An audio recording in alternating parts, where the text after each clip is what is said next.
Welcome to the inaugural session of PMS, Philosophical Musing Sessions.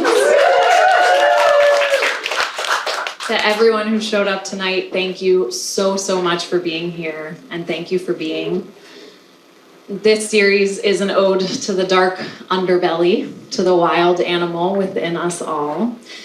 I'll speak briefly about what the series is and why it is before introducing my incredible co-host and my very special guest.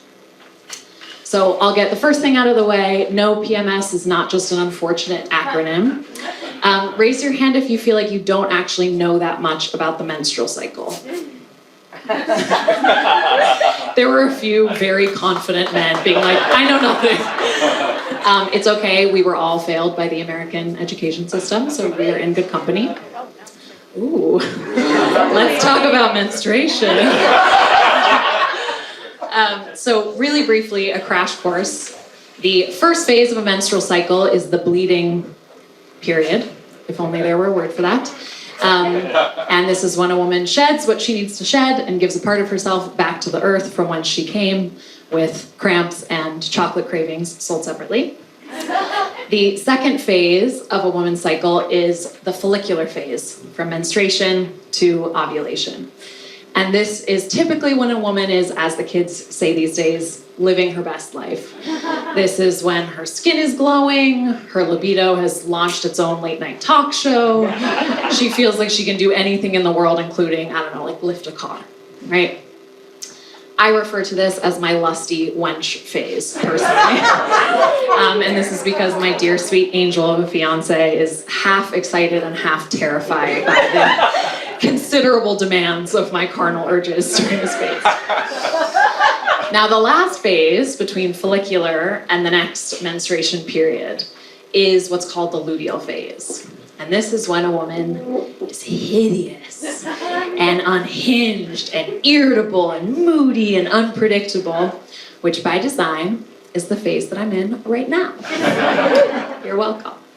And in this luteal phase, that aforementioned same lovable fiance is, how do I say this, no longer in my favor.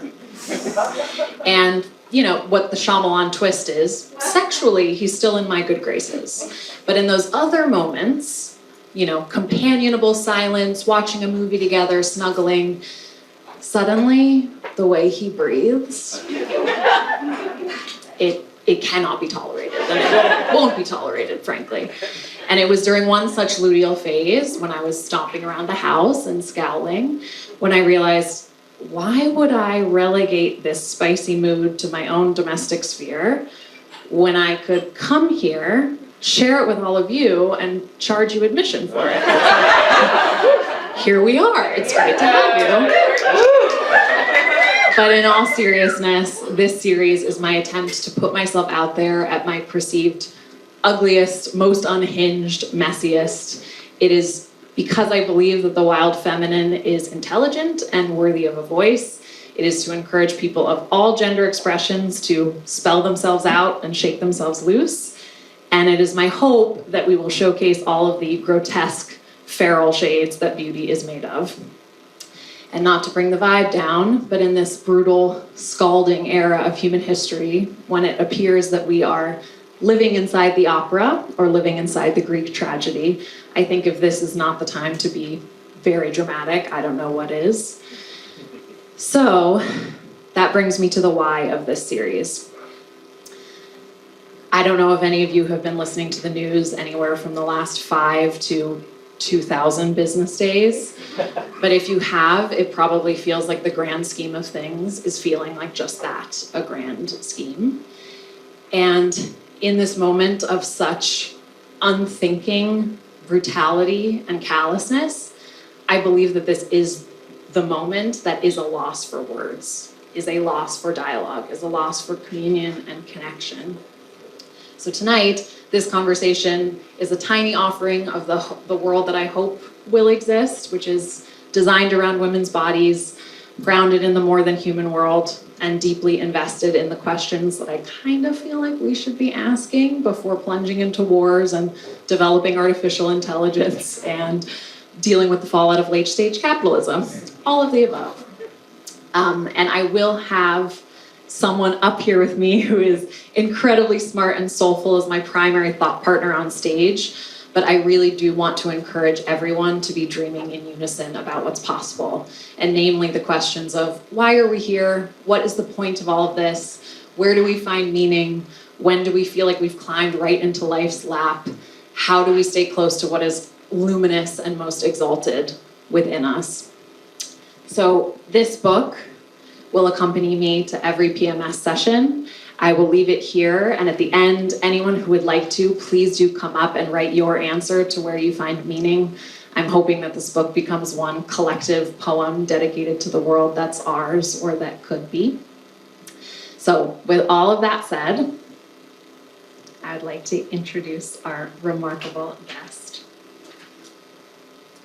Debbie Millman is a visionary designer, educator, writer, illustrator, artist, curator, brand consultant, and host of the pioneering, multi-award-winning podcast, Design Matters. Design Matters is not a podcast, it is the podcast, and I will die on this hill. Do you think you've heard a podcast? Nope, you haven't. Not until you've read this one and heard this one.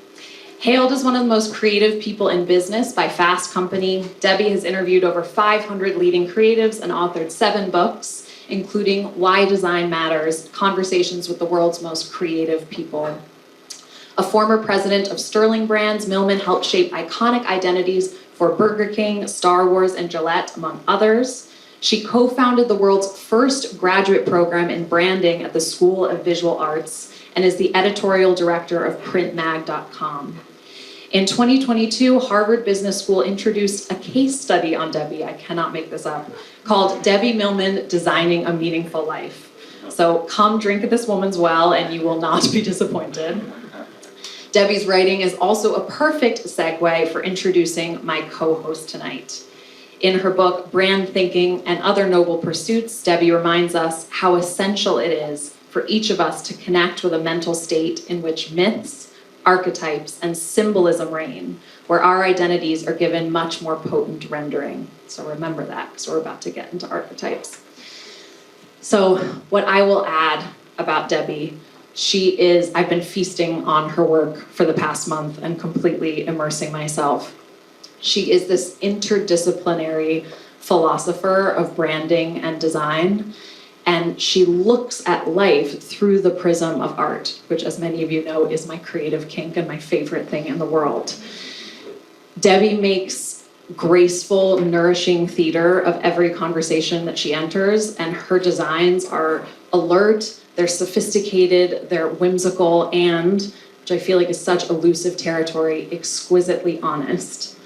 Debbie's art takes the world personally. It purrs, it asks questions, it gives emotional testimony to all that is astonishing and alive in us. So I am deeply excited. I could wander through the hedgerows of this woman's mind forever. But most of all, I love that she never fails to hide her human. One of my favorite moments ever in a podcast was the closing of her interview. She was interviewing Rick Rubin on her podcast, and she let her voice break with emotion. And it felt like the perfect conclusion to an interview with a man who knows all about breaking into song, what it means to break in order to sing. So Debbie's design thinking allows us to remember that we exist inside a context, inside a tapestry, and also helps remind us that we still have the opportunity to design the world that we wish to see. So, because she has helped us think so potently about symbolism and archetype, I now get to introduce my co-host for the evening, the Peony. Peonies teach us about patience and resilience, for they can live up to 100 years in the proper conditions. The word peony stems from the Greek god of healing and medicine, Peon, or Peon. In fact, peonies are used in traditional Chinese medicine to treat a variety of ailments, particularly inflammation. So a peony is a trusted ally in these inflammatory times. Finally, the peony is a bisexual flower, meaning it can self-pollinate, so happy pride, my friend. And the reason I chose the Peony as tonight's co-host is because of an extraordinary story in Debbie's gorgeous, life-affirming book, Love Letter to a Garden. I'll do a kindergarten sweep. It's worth reading, trust me. So, catch you up to speed. We're in the middle. Debbie is living in Chelsea in New York. There was an elegant bush of rather immodest white peonies that lived alongside a tangle of weeds in a rundown building on my block. I admired it nearly every day for years and often wondered how it got there. Who planted it? Did it self-sow? One evening, while walking home from work, I realized the peony bush was gone. There wasn't a hole where the plant had been. There wasn't any splattering of dirt or debris. Its sudden disappearance was as mysterious as its existence. I was heartbroken. A few days later, I ambled by the building where my beloved plant once thrived and stopped short. There was a small bouquet of white peonies in the exact same spot. I approached it slowly, gently reached out to touch the flowering buds, and realized they weren't real. Someone else mourning their absence had placed a plastic plant exactly where the real peony had lived. Real or not, my heart was a little less broken that day. And I think Debbie's encounter with the peony is such generative fodder for this conversation. This series arose as a gentle rebellion against the algorithmic onslaught and the sort of impetuous pace of technological development. And I love that in the story with the peony, something artificial is harnessed as a moving tribute to what is real. An opportunity for fostering human connection, an opportunity to commemorate beauty. And personally, in my own life, I'm going to use the Peony Metric for thinking about our relationships with things like AI. How can we embrace the artificial only insofar as it advances our connection with one another and the earth? So, food for thought. Thank you for bearing with me during that very long introduction. And please give a warm welcome to my co-host, the Peony, and our stupidly talented guest, Debbie.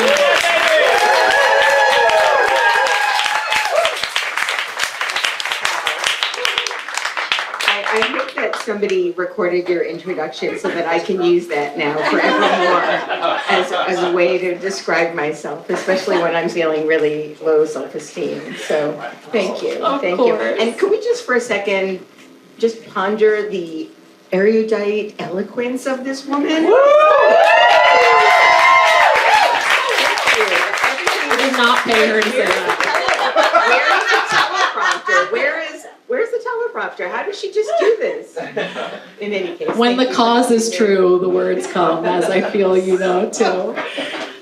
So Debbie, you are one of the world's best and most revered interviewers. You devote hours upon hours of research to each of your guests.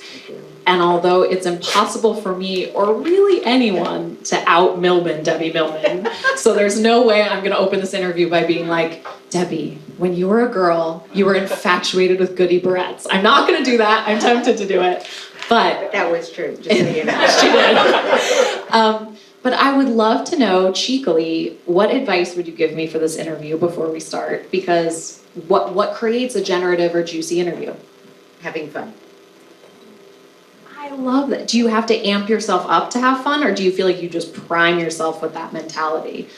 I think at this point a bit of both. I mean, I always, even after 20 years now of interviewing people, I still get nervous before because it means so much to me and I want it to be something meaningful and something that the other person is feeling respected by and honored by and all of that.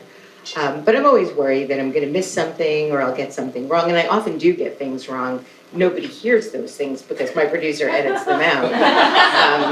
I was thinking maybe at some point when I had a lot of time on my hands, I might do like a giant 10-hour blooper roll or something because I've made some pretty terrible mistakes over the years, like mispronouncing somebody's name and so forth. So yeah, I just have fun, and I think people also love banter when people are being interviewed. And so, and I often tell this to people when I'm doing a panel discussion, which I think is the worst possible way to have a conversation. But just, say what you want to say when you want to say it. Don't worry about interrupting. Don't worry about disagreeing. People, I think, like it more when people are more natural. Yeah. Is that why you avoid having multiple guests on your podcast? It's usually one at a time because of the panel format? Because of the panel format, also because of the audio format. And so if I'm speaking to two people of the same gender, people might not always know who the person is that's speaking. And my interviews tend to be so laser focused on a person that if I have to move off and pivot to somebody else, somebody's always feeling left out, I think. In terms of the laser focused, you do something that is so deft and nimble, and I've wondered if that was always a practice or if as you got more advanced you do this. A lot of the questions you ask are very short and very pointed, and they happen in the middle of the interview, right when I feel like you get to the juice. Like someone will say something that's a little bit revealing, and then you'll go, why do you think that is? And it's so simple and unobstructed this. This is so helpful. But there is something about that I wonder, the exquisite restraint, because I know how much you've researched and I know how much you have to offer, and you're really willing to abandon your research in favor of the deep present. That is true. And that's the hardest part of any interview. When I know I have some good juicy stuff that I want to talk about, and suddenly my guest goes 5 years into the future from the Jews. And I'm like, there's no way I'm ever going back there. No way, I can't pull back. And so I have to take that path and go there and then weep internally that we're not going to be able to talk about that thing that happened when they were 23. But it's funny that you say that about the short questions, though, because that's not something I would ever have considered possible. I actually often worry that my questions are too long, mostly because what I'm asking people about are very factually based, so I'm tending to have the listener learn about the person's past as I'm amping up to the question, so that there's a way of bringing somebody along into the narrative of that person's story. And so much of what the questions start out as is something they've already said about what I'm about to ask them about. Oh, wow. So it's highly constructed in that way, because I don't want to say to somebody, so what was it like going to college? Like, you know, they've probably been asked that question a million times. If they're in their 60s, they probably don't even remember anymore. And I can say that as somebody in my 60s. And so I want to be able to layer the question so that what I'm asking will sort of provide a runway for a nice answer that could go in any number of directions. Yeah, I recall you saying in one, I think it was in your book talking about interviewing, that you said, I want to ask my guests questions that only they can answer. Yes. And so I'm curious, for all of us, how would you suggest someone who wants to journey into that marshland of like the heart of hearts, getting to their own heart, getting to other people's hearts, how do you do that? How do you locate the specificity of what's at the core of someone? That's a wonderful question. I think that... Go on. Really? I depend a lot on my own curiosity, and somehow feel that if I'm intrigued by this, somebody else might be as well. And I also want to ask questions that are fresh enough so that whoever I'm talking to isn't just pressing play, especially if they're on a book tour or an album release or whatever it is where they're being interviewed over and over. The last thing I want them to do is come to an interview with me and be like, oh, now I'm going to be asked the same 43 questions that 10 other people just asked me. So the one thing that I can tell you that I do, and for longtime listeners of the show, they'll know this, I always start the interview with a question that I hope surprises them. Which always does. It seems like it destabilizes them in the best way. Well, I don't know if I would necessarily use the word destabilize, but it does a few things. I think that it makes them laugh, so then there's a sense of being more relaxed. if they aren't really caring that much about doing the interview, I think it gives them a sense of, well, at least she knows what she's talking about, in that I've uncovered something that maybe wasn't as obvious to other interviewers. And I think it also just allows for my showing them that I respect who they are by finding this little thing that might be delightful or silly. It just doesn't work when I get it wrong. And that is really terrible. And it's happened a few times. Who did I interview? Oh, actually it happened today, and not today, this week, in this episode that I launched with James Dyson. What happened? I asked, well, maybe we should ask this gentleman here. She asked, at the very top of the interview, she asked him, it's like, I forget exactly your phrase, like, It was about so what do you mud. think about mud? Right. And he was like, excuse you?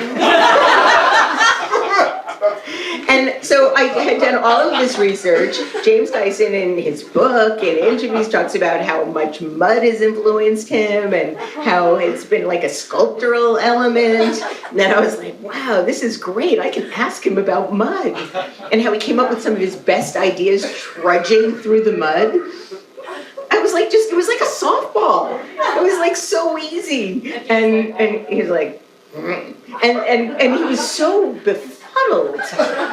He was just flummoxed by this. And he looked at his, like he had like a lot of his people were nearby, and he was like looking like, and it's funny because Curtis, my producer, was like, should we keep it in? If we don't keep it in, it's going to be like a cold open that isn't going to really sound natural. And I'm like, no, keep it in.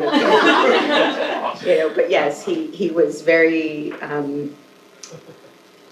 he was bemused, but also confused. Yeah, I'd love on that note to talk to you about conversation and collaboration, because so much of your craft in your garden, on these podcast interviews, and with brands is so much about a balance of extreme devoted prep work and then improvisation and deep listening. And so the conversation that you're having with the earth in your garden, how does that adhere to or deviate from the kinds of conversations you're having with your podcast guests and with your brand clients? You go deep. It's the peony. She's inspiring me. The thing about gardening is you have zero control, really. I mean, you can think you do. Like, oh, if I water enough, if it gets enough sun, fertilizer, so forth, but you don't. Mother Nature is like, and as hard as you work, there's almost no correlation between how hard you work and the result. Because it could be too rainy, there could not be enough bees, there might be plants that are invasive, that are hurting the feelings of the things that you planted. I mean, there's so many variables to gardening, and for somebody like me that's a real control freak, you have to surrender. You have to surrender to the garden. There's no other way of being able to do it without losing your mind. And I had to learn that over the decades, and I also had to be very intentional about being open to learn new things. You know, one of the things that I write about in the book is how, as I've gotten older, it's become a lot harder to do newer things because I'm so afraid of looking foolish or making a fool of myself, being humiliated, failing. And when you get pretty good at something, you just like to do it because you're pretty good at it. And then you don't do as many other things that you're maybe not as good at. And so when I really started to dedicate myself to trying to make a real garden, I had to, as I said, I had to surrender to the soil. There was no way that I could come out every day and know exactly what I was going to do, or follow a script, or have a narrative arc, or have a surprise question. You know, it was like, hello, daisies, how are you today? You know, there was no informing them about my intention. They just did whatever they wanted. Does the fact that there's inevitable surrender and inevitable defeat make it easier than some of those other practices, like learning a new language or going to the gym, or is it more difficult to accept that kind of defeat? I don't know that there really is a designation between the 2 or 3, because we don't really have any control over anything. And in as much as I think that a 10-page script going into a podcast is going to guarantee a good interview, it's not. It's just going to make me feel a little bit less nervous or a little bit less insecure. And what this sort of exploration I've undertaken now with regular gardening is the very deep feeling of how out of control, or how we can't control anything, really. I mean, if you think about it, we really can't control anything that's happening in our bodies. You know, my mother-in-law died recently of cancer. She likely had the cancer growing from a time that happened about 30 years ago when she was exposed to radon. It's a very slow-moving cancer. No one had any idea. She had no idea. We have no idea that these things are happening. I have no idea if I'm going to get a stomachache later tonight. I might. I might get a headache in the morning. Who knows? We have no idea. These things are completely unpredictable. Everything that's happening in our own bodies is a mystery to us. Even, I mean, as much as we might plan when we get our period, Yeah. there are always discrepancies. Still waiting. Next 72 hours. You Let's hope. hope. Let's pray. The next 72 hours. And then we can't control anything outside of us. You know, we have no idea what's going to happen tomorrow in Iran or Israel or Palestine or in our kitchens. And so it really makes you wonder, what can we actually control? You know, maybe our behavior, maybe our own way of moving through the world. But where is that? It's certainly not internal, other than our consciousness. It's not external, because who knows what's going to happen. And so that's something I've been pondering a lot lately. I love that. And it's actually, what you just said is making me think about your relationship to time. Because there's this beautiful, almost like choral refrain in this book where Debbie says that there was no time before there was time. And it seems like you have this deep, abiding fascination with time. And so much of your work is infused with nostalgia in a way that I find so compelling. Like, Debbie's has all these vivid memories of the indelible kisses that specific brands or albums or pieces of clothing placed on her psyche. And when I think about what you just said, it feels like in this moment we have a very controlling relationship with time as a society, like a deep desire to have control over a linear time frame, and in particular to be at this kind of impetuous, frantic, staccato pace. So I'm curious how you think about control in relationship to time, memory. I mean, taking a look at the beautiful images that came out of the Vera Rubin telescope a few days ago makes me feel like, who cares?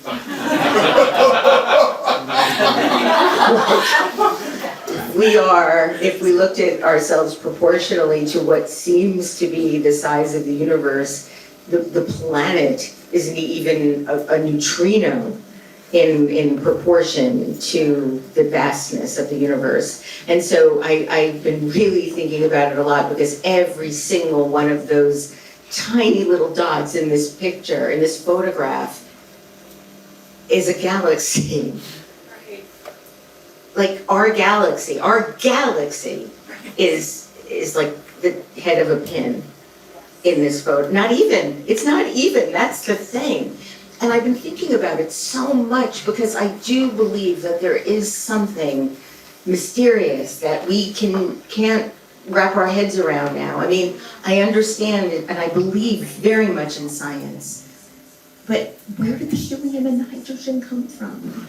You know, like, that's the thing I think about every day. And there is mystery, and there's, I guess, you know, I think of mystery and magic and spirituality in many of the same ways. And because of all the work I've done in branding, I so understand, you know, why we made all these marks to signify what we believe in. We telegraph our beliefs and our affiliations, blah, blah, blah. All that being said, who cares? Who cares? That is the motto we are all taking out tonight. Who cares? I'm curious if thinking about design ever makes you map design onto these more spiritual ponderings. Like, do you think about life in terms of a design or even a designer?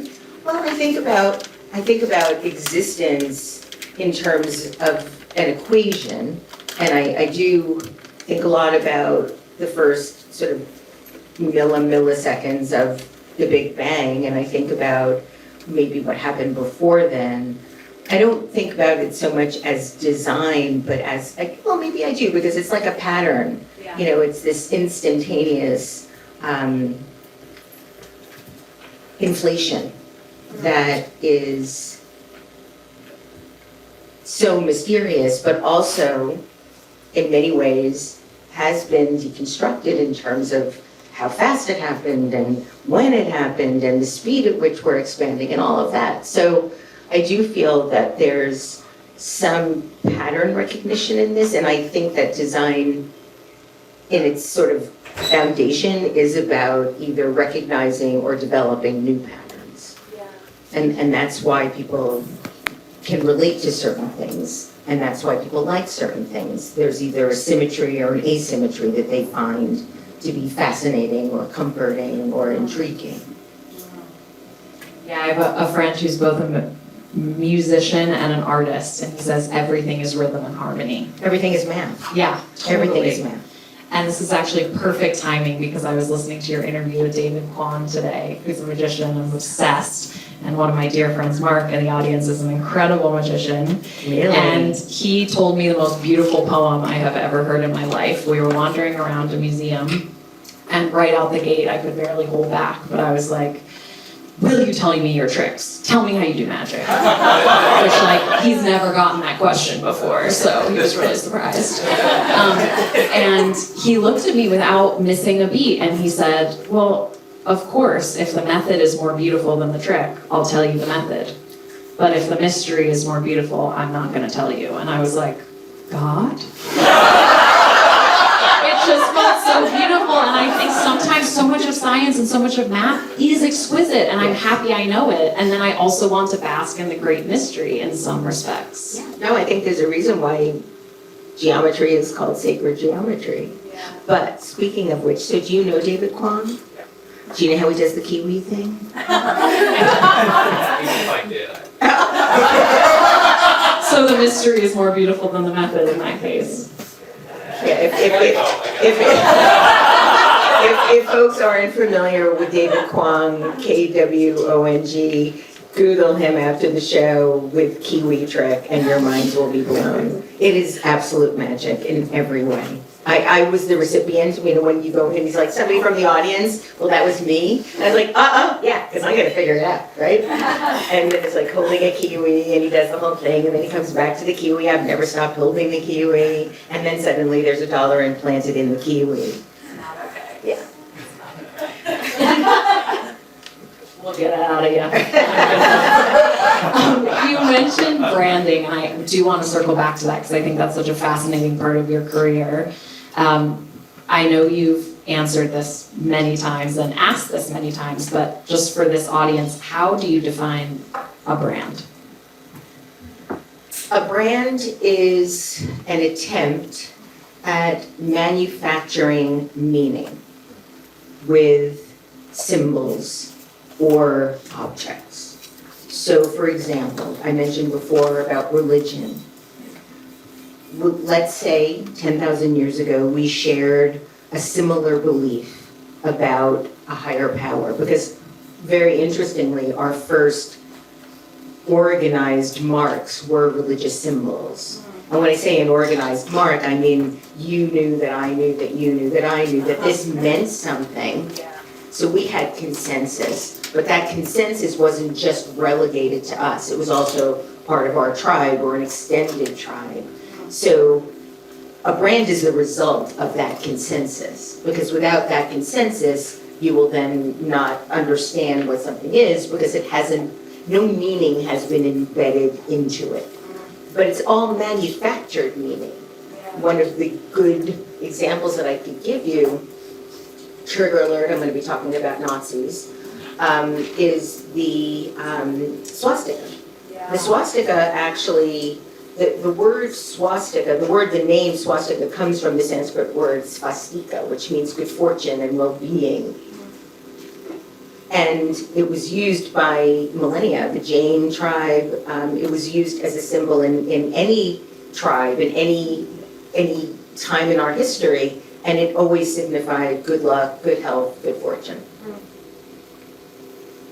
If you look back at the early 20th century, you'll see pre-World War II that the mark was used on poker chips, which makes sense, good fortune. Yeah. The Boy Scouts used it. It was on road signs. It was used on playing cards. Coca-Cola had a bottle opener that was made in the shape of a swastika. It wasn't until Hitler colonized this mark, that it became a mark without redemption now. Now that that could never be like redesigned or repositioned.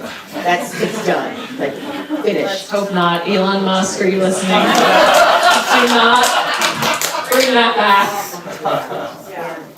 But, so that's an example. We manufactured meaning. We put that meaning into this object.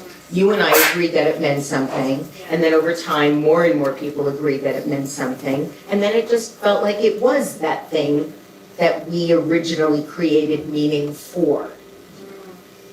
And that's part of the reason why I like the Apple logo so much, because the Apple logo is that bitten apple, and the bitten apple is signifying that moment in paradise when Eve bit the apple and suddenly we became conscious intellects, and therefore the Apple logo. But logos and brands don't exist unless we create them. So you could have a banana growing on a tree, but it doesn't become a Chiquita banana until we put a stamp on it. And that is the case with all products, all goods, all things that we use to signify our place in the world or social cachet or just for protection of our bodies.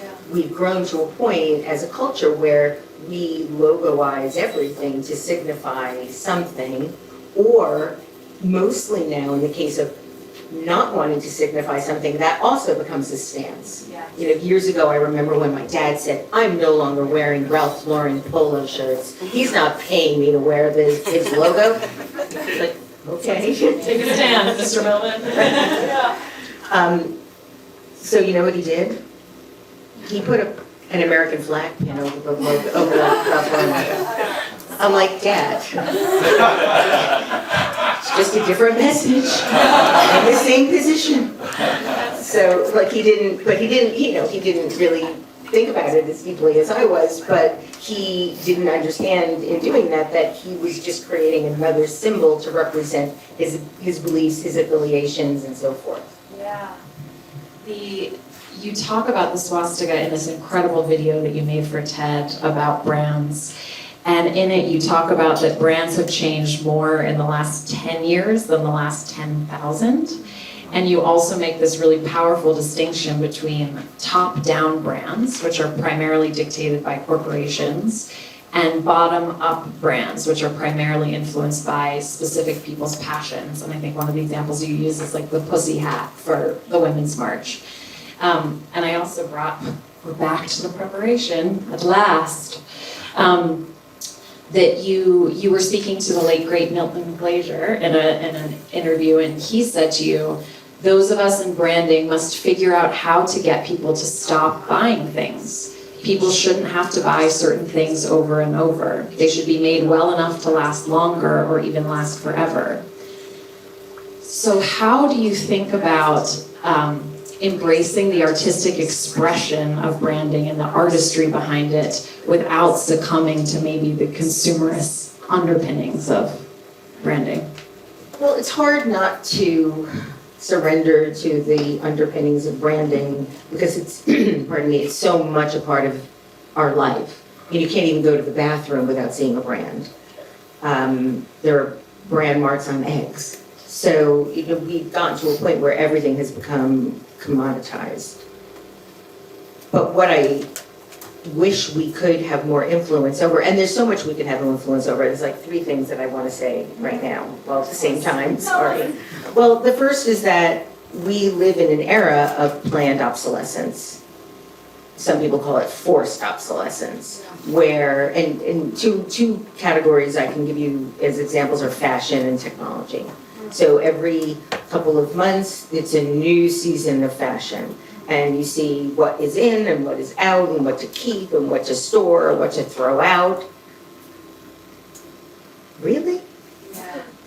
And suddenly you're being told that what you have already invested in is no longer worthy of being shared in some way. Or you suddenly have to feel bad about something that you didn't even know there was an emotion attached to, especially if you're young and don't know that these things are actually very specifically constructed to make you feel that way.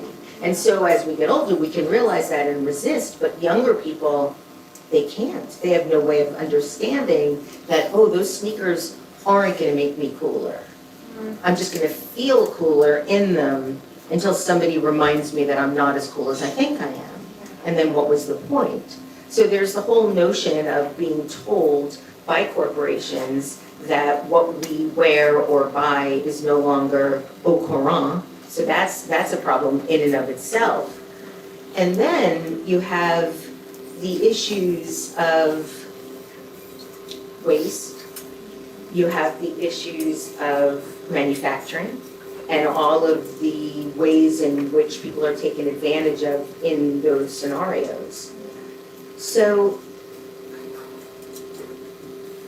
the original tenets of branding are so far away from what we currently live in, as you refer to it as late stage capitalism. The original tenets of capitalism were actually supposed to be helpful to humans.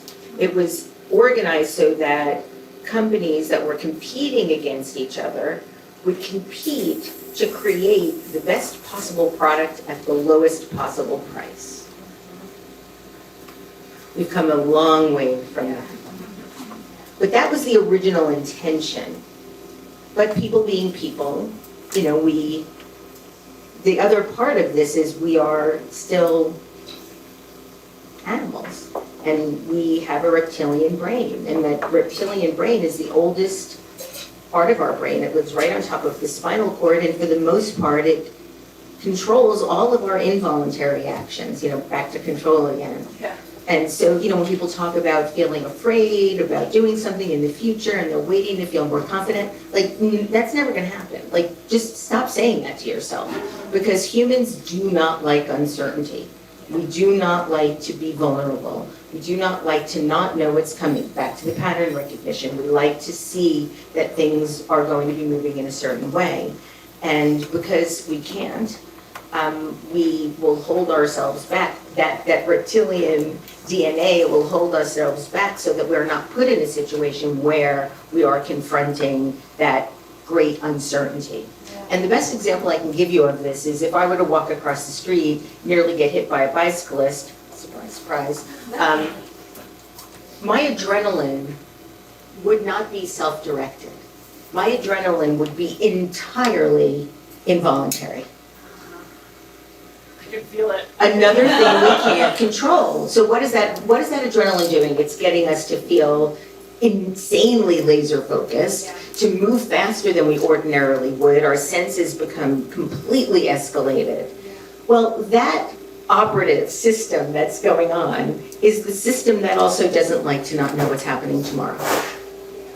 And if we don't know what's happening tomorrow, if we feel uncertainty about anything, we try to avoid it. And that's why change is so hard for humans and for brands. People don't go to, the only people that like brand design changes are brand designers. Consumers don't go to the shelf and think, well, would you look at that? They changed that Tropicana again. Let's give it a shot this time. No, it doesn't happen. And so you've been talking about that continuum before of totally recognizable to totally surprising. And in order for a brand to make a change, they have to navigate that continuum. If it's too recognizable, it's going to be like, well, they spent that much to do that. Yeah. Or if it's too far away, then you destroyed my brand. And so, and again, humans have more input and influence now in the way that brands are redesigned or relaunched or reinvigorated or just created, that also becomes a factor you have to consider when you are working on anything new. So you mentioned there's so much. Really long answer, I'm sorry. My- I'm an interviewer's nightmare. Are you kidding me? No. My lovely friend Asina is always saying, like, there's a good trailhead there. There's a good trailhead there. Like, there were so many ripe trailheads in what you just said. But in particularly the reptilian brain element gets us sort of to the heart of this series, which is if we can transcend that reptilian brain and those innate instincts, in your opinion, where do you find meaning? What do you think we're doing here? What is the point of all of this? So that we can then take that information, that nectar, and design our lives accordingly. I wish I had a really snappy, sassy answer for you. I've been reading a lot of Dan Coleman lately, Thinking Fast and Slow, and also the ways in which we remember things. So if something happens to us and there's a more positive ending, we remember that as, oh, we had a great vacation, even if the whole thing was a hurricane, but the last day was amazing. That's my dad's research. Oh, The peak end rule. yeah, Yeah, it is. yeah. He's a social psychologist. He wrote a book with Danny Kahneman. Yeah. And who says there's no magic in the world? Dad, if you're watching, I love you. Anyway, yes, keep going. He planned all of our family trips with a really exciting part at the very end. So, yes. Okay, we need to stop. I had no idea. I get into these rabbit holes, and so that's all I've been doing is reading. What is your dad's last My name? dad's name is Tom Gilovich. He wrote a book with Danny Kahneman. Yeah, he's Danny. Danny. Yeah, that's what his, yeah, Danny. Casual. But he has the most incredible life story, and this research I think is so profound and meaningful. I need to talk to your dad. Yes, you Okay, do. thank you. That would be like when the two Avengers team up. Thinking about my dad and Debbie Millman in a room is so exciting to me. We're so making this happen. Continue. What was the question? Oh, just what was the meaning of life? Ask your dad. This is the call a friend portion. Yes. I'm still working on getting through their theories. But you're talking about memory and how we make decisions. Yeah, and so I think, right now I'm in this place because I'm doing all of this research where I really question what memory is, and where it resides in the brain and what its role is in our realities, and how we base so much of who we are on what happened in the first 4, 5, 6 years of our lives, and how that imprint carries forth for our entire lives, and what does that mean? So I've been thinking about that a lot, and in watching a lot of Mr. Culliman's videos, it does seem that whatever external thing we think will bring us happiness, a sense of achievement, that really it is the feeling that's created between people that is the only really tangible thing that lasts. The part of the reason that I'm doing this research is that I've become really, really interested, fascinated by something that I've been asking people in a column that I do on Print Magazine, which is called What Matters? And it's a Proustian questionnaire. One of the 10 questions is how long does the feeling of achievement last? And I'm interviewing, very creative, highly motivated people that are always making things and sharing things. And I think the average at this point, I've been doing this for 4 years, so the data set is really rich. And I think average is maybe a week.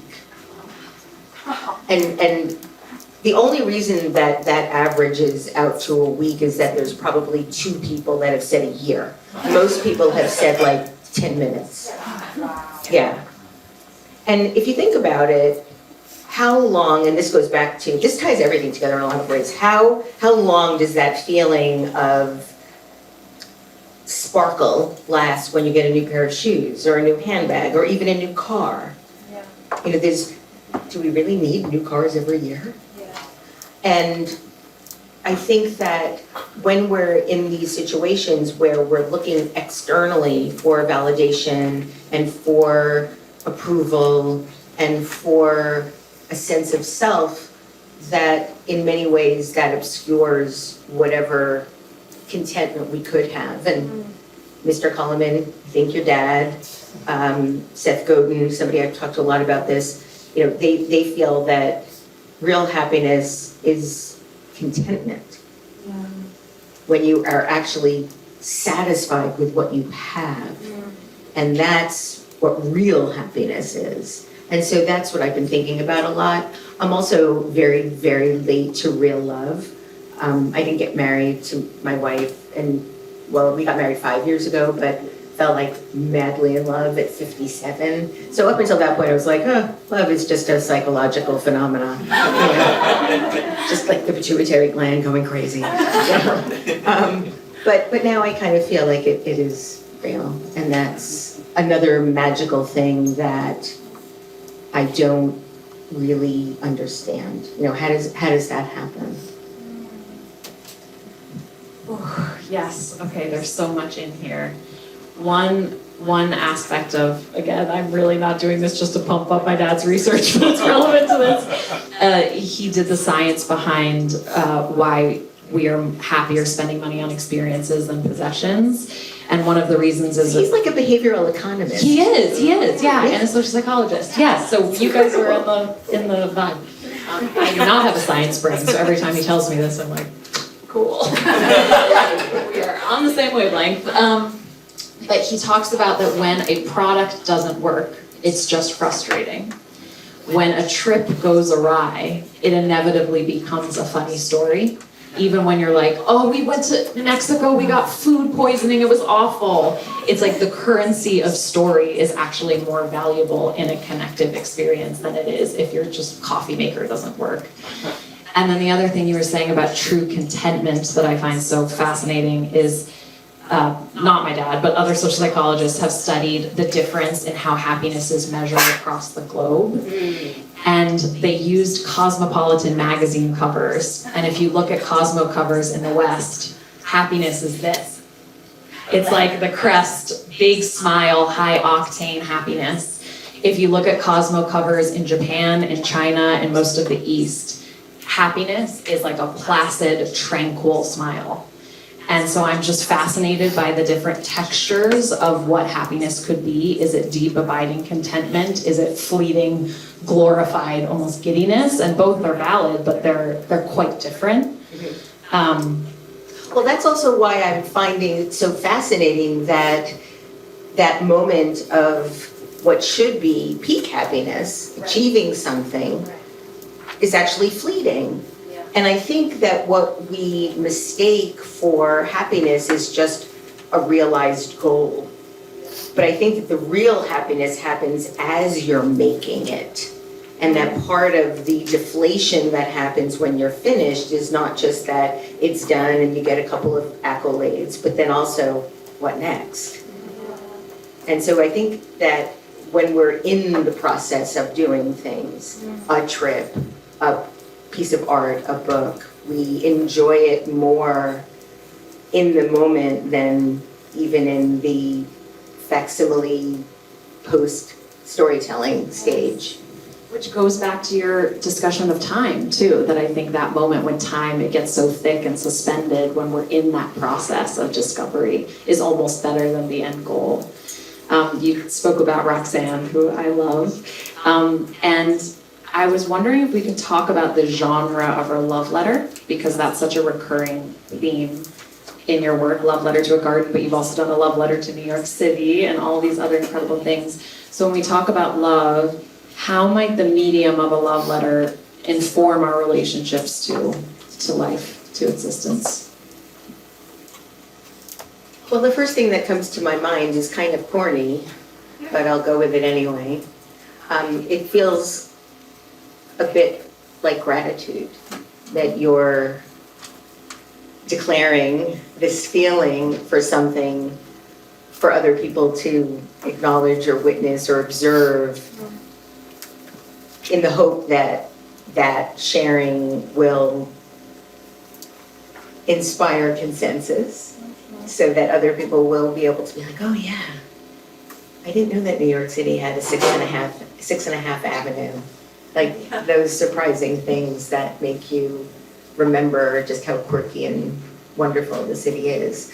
I did that particular piece during COVID when it just felt like the city had turned into a very sad place. And so this was a way of, not only for me, but just anybody that was reading it maybe to feel hopeful. So it was very much, my love letters have tended to be pretty gratitude specific. Well, I want to leave room for a few questions from the audience too, so I'm just going to ask you one more, which is this is how I'd like to end every interview. So those in the audience who are going to be interviewed later, take note. What is one extraordinary encounter you've had with art? Well, I'm a very big Rothko fan. I love Mark Rothko. I love Mark Rothko so much, I actually had a cat named Rothko. That's a great cat. Isn't it? It's so good. It's so good. And the first time I went to London, I wanted to go see the Rothko exhibit at the Tate. And I was so excited that even though I took an overnight flight, when I landed, I went straight to the Tate to see the Rothkos. And I don't know if it was because I was tired and hungry and needed a shower or whatever. I had all my bags with me, it was ridiculous. But the first time I stood in front of one of the Rothkos in the Tate, I started weeping. And so that was probably one of them. But then again, I also just thought of another, which is same situation, well, same reaction at the very end of reading Love in the Time of Cholera. I wept. It was magnificent. I have a love story about someone I fell in love with, and then he is now my fiance, but we had a lot of time apart, so At you with a big smile. I hope it is. So that story really resonates with me, and it's beautiful. Yes. Well, I think we can project. So if there are any questions for Debbie, yes, Tyler's ready. I'm so interested in the idea that, like, just speaking to America, like, we don't have a monoculture anymore. And I was thinking about that a lot with, like, brands and your idea of, like, the swastika. Oh, we all have an understanding that's a hate symbol because we had a monoculture in the world at that time period. But you think about hate symbols now, and it's hard to get across, like, is this really a hate symbol? Is this a misunderstanding? Like, nobody, because we don't have a collective understanding. And thinking about brands and stuff, how do you build an identity with staying power and something that can break through the lack of a monoculture in this era? Well, I'm gonna just push back a little bit because I still think we have a monoculture, but we just have a lot of cacophony in that culture. Okay. So what ends up happening is that every voice seems to count. And so where years, decades, millennia ago, we had specific sources that delivered our information and we were fed that information. Now we're surrounded by it. And so there's a lot of influence, both good and bad, and influencers, both good and bad, that are telling us what we should think about something or giving us their opinion, and their opinion means so much or matters so much, we think we should have that same opinion. But in terms of creating a brand that has real resonance, that's not going to just be the number one trending thing on any social site, is how much of a difference is it going to make in a person's life?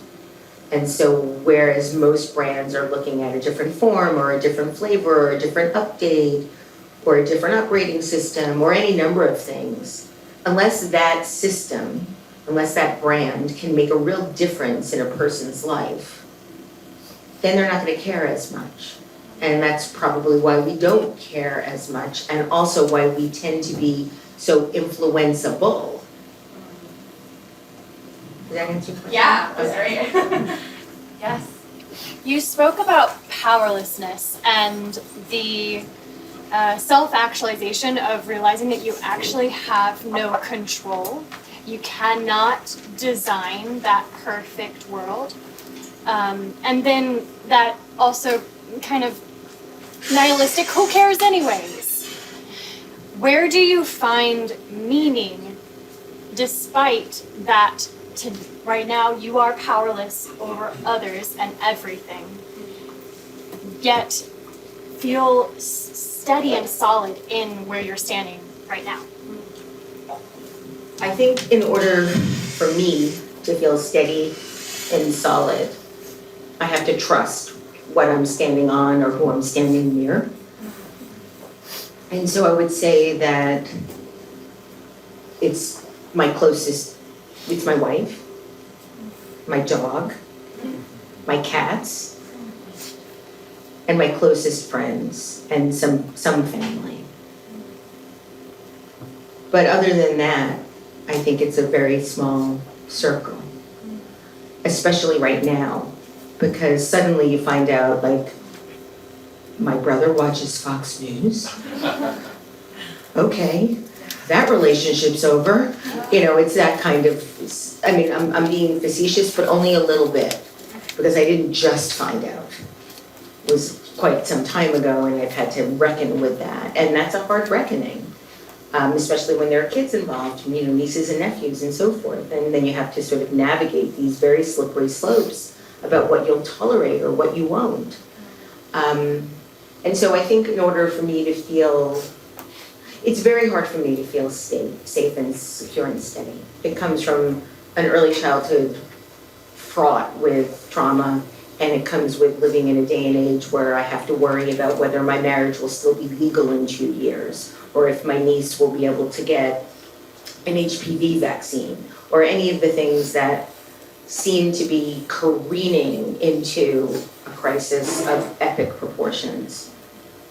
And you know, part of it, going back to the question that you had, I think we're surrounded by so much batshit crazy pontification that it's very hard to know what is true and what isn't.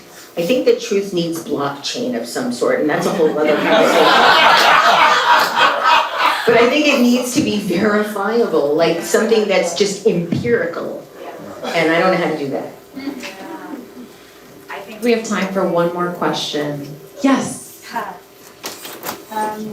You said that you used to think that love, you said that you used to relate to love as like a biochemical reaction.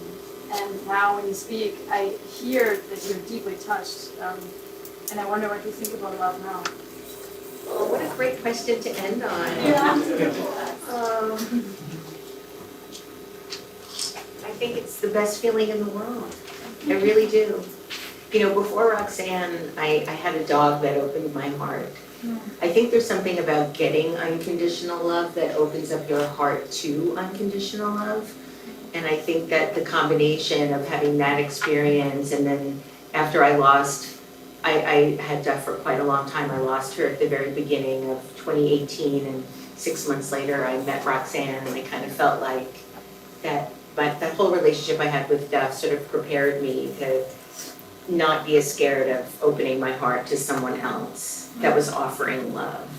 And I feel like the luckiest person in the world. And again, you know, all the way back to the very beginnings of this conversation, you know, I feel like that's magic. I don't know how that happened, and I'm very grateful. And there's a kind of part of me that doesn't want to know, because I don't want anything to happen to it if I can figure it out. Yeah, well, on that really hopeful and tender note, I would like to invite everyone to close their eyes for just a minute. And I just want you to think about one wish that you have for the world. I really believe in the collective power of the EQ of this room. And as you inhale, just hold that wish tight. And as you exhale, send it out into being. May all beings be free and safe and loved. And may all these beautiful bouquet of dreams come true. The poet Gregory Orr says, in the dark, adjust your eyes, in the darker, your heart. So thank you for slow simmering in the darkness together tonight. Our next PMS is Wednesday, July 30th, with guests Chloe Valdery and Thrin Saxon. We're going to talk a lot about selkies and archetypal myth. I think it's going to be really lovely. Please thank you so much to our producer, Sarah, to our filmmakers, Jim and Sarah,